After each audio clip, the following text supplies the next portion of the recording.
Hi, I'm Jen. I'm Isis. And we are lost in Traduccion. Lost in Translation.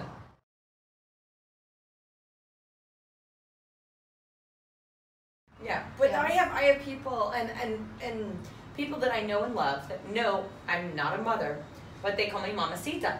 Oh, Mamacita. Sí, But Mamacita. Mamacita is other thing. Yeah. Yeah.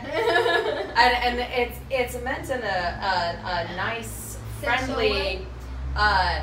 It's complimentary because I'm a Mamacita. And Güera.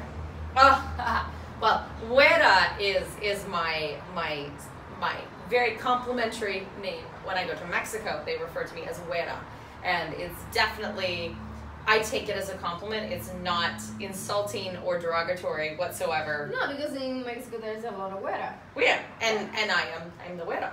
Yeah. There are names and terms that I'm called here that I do not like, but Güera is. But I explained to you that is not like a derogatory term. At least in here. Yeah, some people. Which is, well, some people are mean about everything, and they are just sad little person that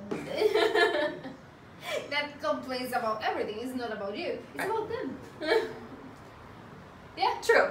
But Güera has always been said to me in a very nice, Güera, ¿más tequila? Yes. Sí, más tequila. I know that Spanish. Oh, see, I know that Spanish. That's my favorite Spanish. Yeah. And so when you're a kid, first learning Spanish, at least in the American school system or as an English speaker, the very first phrase that you learn, and I think this is for everyone, is ¿Dónde está la biblioteca? So I know where all the libraries are on the entire island, because ¿Dónde está la biblioteca is where are the libraries? Where is the library? We stay here with my name is.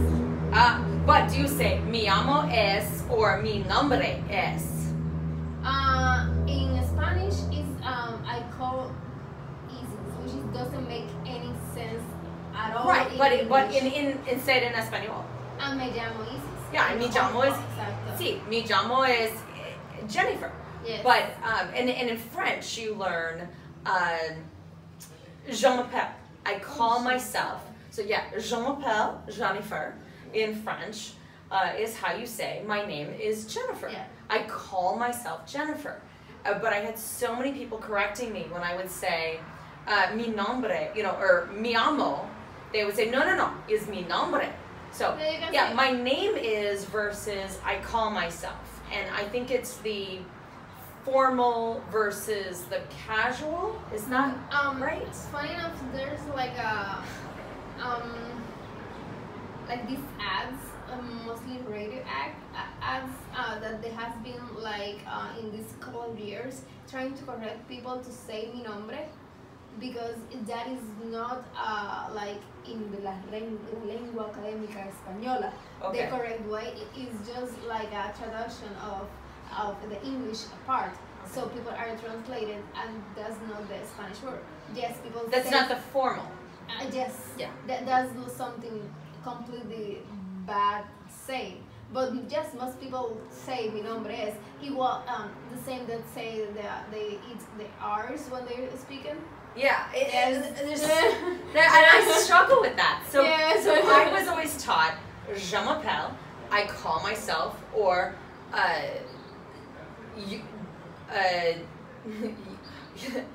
ooh, now I'm struggling with the Espanol version because I just said the French version. Because of the Mi amo, I call myself. Mi amo is the Spanish version. Mi amo, Jennifer. And I got so many people correcting me, saying, no. Mi nombre is Jennifer. So is it I call myself Jennifer or my name is Jennifer is one of the big confusions. But I think it's because we have been under United States influence so much that we are adopting the way of speaking. Yeah. But it's definitely the difference between like the Spanish Castilian Exactly. Spanish versus I grew up in a border state near Mexico. So when I go to Mexico, I feel fluent. I go to Mexico and I'm like, oh, I speak Spanish, habla español muy bueno, and I feel great, and everywhere I go, people understand me because I speak slow, I pronunciate, they speak slow, they pronunciate. We understand each other, and it's definitely a Spanglish. It's not the traditional, the heart of Mexico, Mexican Spanish. It's very much, a lot of the places I go are the Spanglish Mexican, and we understand each other perfectly. I mean, I moved here to Puerto Rico thinking I spoke Spanish, and within a couple months, I'm like, I don't speak Spanish. I would think about this because I use the GPS in English, and when I'm watching TV from Spain or from Mexico or something, I use the subtitles. Yeah, you use subtitles in English. I find it funny because they talk in, well, it's not all that I need to translation, but definitely some words I'm like, it's a completely different dialect than what we speak here in Puerto Rico. Yes. And even then, when I went to Dominican Republic a couple times, every time I go to Dominican Republic, it's closer to Mexican Spanish than it is to Puerto Rican Spanish, but Dominicans don't necessarily think that. They're like, no, we're very close to Puerto Rican Spanish. And Dominican has like a very like segregate people that some speak like really great Spanish, more Spanish, like probably in Spain. Yeah, more Castilian Spanish. Yeah, and those who doesn't like the R's and the we and the I had an and then again it's like we are islands, so it's just but they're right there. I mean, they're right there. But I had an easier time understanding people in Dominican Republic than I typically do here in Puerto Rico. Well, you know, in Puerto Rico we speak really fast. You do. You speak really fast. Muy rápido. You speak really fast here. And in Dominican Republic, I can swap between my bad Spanish and my bad French. And because they speak a Creole French. See? A lot of Dominicans and Haitians speak the Creole French. Creole, And so I was actually in Dominican Republic having coffee with a friend's friend and his wife. And the wife spoke Spanish and French. And when we were trying to speak Spanish, I was struggling. We were really struggling to understand each other and to speak. And it finally occurred to me, I turned to her and I said, oh, parlez-vous français? And she said, oui, je parle français. And I'm like, oh, I speak French, you speak French, we speak French.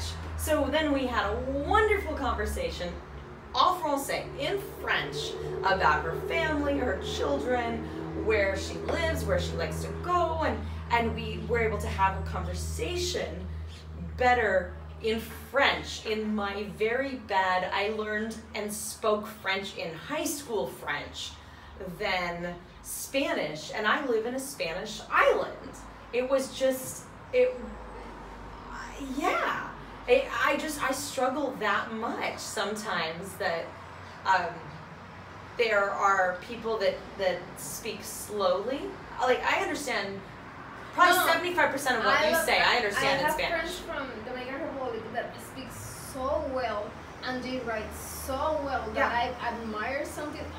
It's amazing. Yeah. We are with our Spanglish. Yes. I feel like we don't learn either Spanish or English. We just like dabble in everything, well, and we can defend ourselves, and we can order a food, and we can go places. We are not going to get lost, but we definitely haven't the dominion. Dominion is the word. Yeah, Dominicans. The dominion of the language. Yes. Yes. Neither Spanish or English. No, it's very much Puerto Rican. No, it's Puerto Rican. Yeah, it's Puerto Rican. And there are certain words here that just no one else has them. Yeah. Wawa is a truck. And if you say Wawa anywhere else in a Spanish-speaking, maybe Dominicans will understand because they're close to Puerto Rican. But anywhere else you go, in Mexico or Latin America or wherever, and you say a Wawa, they're gonna, what? And a Wawa is a pickup truck, or it's a truck. And in England we would call it a lorry, or What's the word that the other day when we are home that I told you? The 4 tracks. Oh, the 4 tracks. Yes. So we had a difference between if it's an ATV, a quad, or 4 tracks. And I was so sure they are there in the 4 tracks, and you were like, huh? I had never heard the phrase 4 tracks. If they're referred to like that, they're called a quad, which is 4 tires on the little, because it's a little quad all-terrain vehicle. It's an ATV, and I'd never heard 4 tracks, but that makes perfect sense when I hear it and I think, oh yeah, there's 4 wheels, 4 tracks. It's 4 tracks, of course. And the finger. Oh my Lord! So the fingers. Tell us, what is a finger? We were in this factory. Right. We were in the factory because we had to be there to see the building. And we're looking at buildings, yes. Yeah, it was a work thing. She was telling me, well, my space is gonna be very far. How is gonna be the logistic to bring the food I need to have here to that entrance where the trucks will take it? And I'm like, oh, you can use a finger. And I'm like, I don't think my fingers are strong enough. And I was so sure because we don't use dedo, we use finger. Like the English word for it was finger. a forklift. It's a forklift. And I was trying, my charades. Yes, I love it. It's a fun game. The thing, the machine. And when you say finger, I'm like, actually that makes sense because it's a forklift. It comes in like 2 fingers and lifting heavy objects. So I can understand why you said finger, but I'd never heard that. It's a forklift. Thank God a guy went through with a finger, and I'm like, a finger. Yeah, you're like, that's a finger. I'm like, no. This is a finger. That's a forklift. So yes, once again, we are lost in translation. Yes. And that happened a lot. It does. You sent me a text message the other day saying, "What's a Karen?" Yes, the Karen. I keep seeing this in social media. Don't be a Karen. Don't be a Karen with the cardboard copies or whatever. And I'm like, what the hell is a Karen? Yeah. Please tell me what is a Karen. I was so excited to explain to you what is a Karen. And it's or who is a Karen? Yeah, and who is it? Kill somebody? You asked who is Karen, and a Karen is a meme. It's a social media stereotype of the typical mid-40s white woman, usually with short hair, not long hair, short hair, usually a mom, almost always an anti-vaxxer, usually using a coupon, almost always an expired coupon, and she wants to speak to the manager. She's usually racist and will call the cops on you for being not white. And it's just a terrible derogatory term now for this very particular type of behavior. It's not a racist statement. It's not saying all white women are like this or all mid-40s with short hair are like this. But typically, if an entitled, it's usually entitlement, but if an entitled white woman, it can be white men too, an entitled white woman asks to speak to your manager for no good reason, she's a Karen. And I was like, Karen. And you were laughing so hard. I was so excited to get to explain to you what a Karen was. I'm like, I live for this moment. Yes, I'm on Reddit way too much, and there's far too many memes, and I have a mother-in-law named Karen, and yes, I got to explain what a Karen is, and it felt good to explain it and not be it. Oh, of course. But there are definitely things that you will text me or I will text you, and we're both going, what the hell is this? What does this mean? I'm so lost. Explain it to me. Please.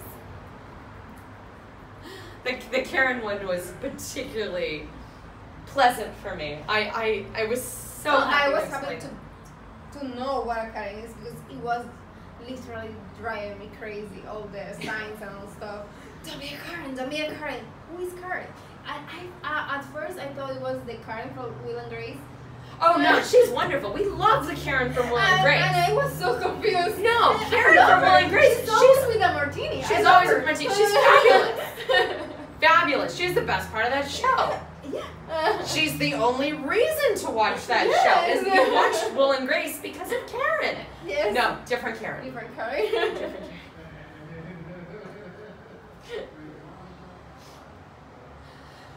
So for more explanations of memes and crazy things that you never knew you needed to know, be sure to like and subscribe to our channel. For Lost in Traduccion. Sí, Lost in Translation. Bye. And salud. Salud. Salud.